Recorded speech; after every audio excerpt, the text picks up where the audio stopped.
দীর্ঘদিন ধরে বেহাল রাস্তার সমস্যার সমাধানের দাবিতে গঙ্গারামপুর ব্লকের অন্তর্গত ৮ নম্বর বাঁশুড়িয়া অঞ্চলের সামনের রাস্তা পথ অবরোধ করে বিক্ষোভ দেখালেন গ্রামবাসীরা।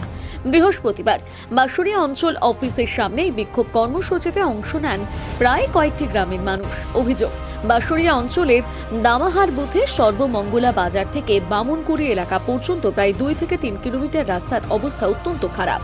এই রাস্তা দিয়ে চলাচলে চরম দুর্ভোগের শিকার হতে হচ্ছে সাধারণ মানুষকে।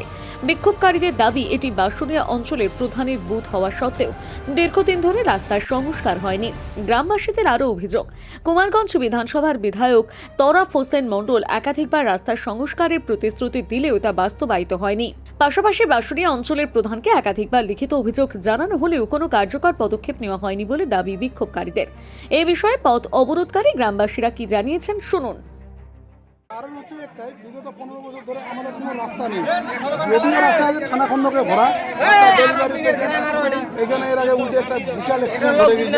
কিন্তু রাস্তা তৈরি করার জন্য বহুবার মিথ্যা প্রতিশ্রুতি দিয়েছেন, কিন্তু উনি না খবর রাখেন না আসেন এলাকায়। তো ওই জন্যই আমরা আজকে আমরণ অনশনে বসছি। যতক্ষণ না রাস্তা হচ্ছে, যতক্ষণ না ডিএম আসছে, যতক্ষণ না ভিডিও আসছে, যতক্ষণ না প্রতিশ্রুতি দিচ্ছে ততক্ষণ অবধি আমরা এখান থেকে উঠছি না। 13 সাল থেকে আমাদের কথা দিয়েছে রাস্তা হয়ে যাবে। আচ্ছা, এই প্রতিশ্রুতি দিয়ে দিব করে আমাদের আজকে 2025 সালে পৌঁছে গেল। ঠিক আছে, তার মধ্য দিয়ে আমরা খুব কষ্ট করে চলাফেরা করি এই রাস্তায়। আমাদের যদি একটা সিরিয়াস পেশেন্ট হয়ে যায়, আমরা কিন্তু ভালোভাবে নিয়ে আসতে পারি না, এবার ভাড়ে করে নিয়ে আসতে হচ্ছে। পরিস্থিতি আমাদের রাস্তায় আজকে যদি কোনো একটা ডেলিভারি মহিলা একটু সিরিয়াস হয়ে যায়, তাহলে ওই মহিলাকে আমরা সুস্থভাবে নিয়ে আসতে পারবো না, এমন পরিস্থিতি।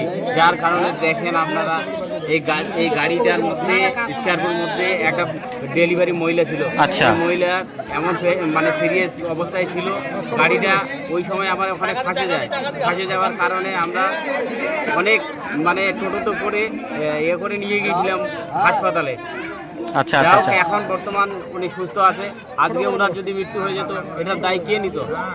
আচ্ছা, ঠিকই কথা। তাহলে আপনাদের প্রধান দাবি আপনাদের কোনোভাবে আপনাদের রাস্তা না ঠিক।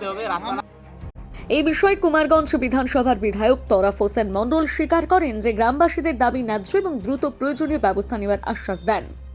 লোকেরা কথাটা একদম সঠিক বলেছে। আমি বিভিন্ন জায়গায় দিয়েছিলাম রাস্তাটা, বুঝলেন, একদম ওরা যেটা ওদের দাবিটা একদম ন্যায্য, সত্য দাবি।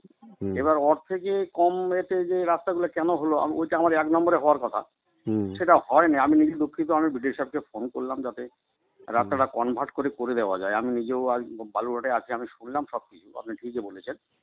আমি কালকে ভিডিওর সঙ্গে যোগাযোগ করলাম। আমি কালকে ভিডিওর সঙ্গে যোগাযোগ করে ওই রাস্তাটা কিভাবে করা যায় তার চিন্তা ভাবনা করতেছি আর কি, যাতে খুব তাড়াতাড়ি করা যায় আর কি। ঠিক ওদের দাবিটা ন্যায্য, আমি জানি তো, আমি গেছিলাম স্পটে। তো গঙ্গারামপুর থেকে বিশেষ প্রতিবেদন, নিউজ টুডে।